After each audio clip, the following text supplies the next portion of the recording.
what would be your approach or your advice to students to create UX portfolios? Sure. So I would recommend, initially there'll be different advice for students who are just choosing their career versus for someone who is almost in their last year of the degree program. So initially, you won't know where I'm going. Am I going to a crypto industry or healthcare or e-commerce, anything?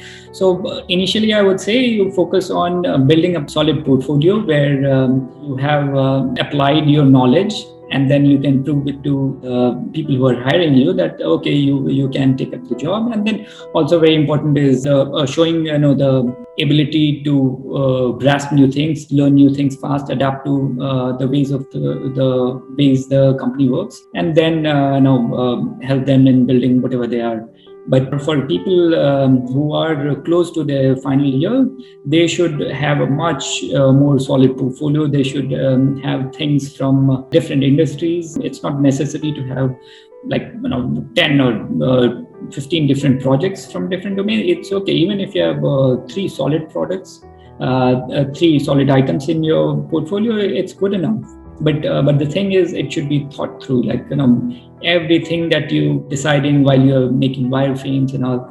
So you will be making a lot of decisions like, okay, I'll go with A, not B. So you should know, okay, why not B? If you're going with A, why not B, or vice versa.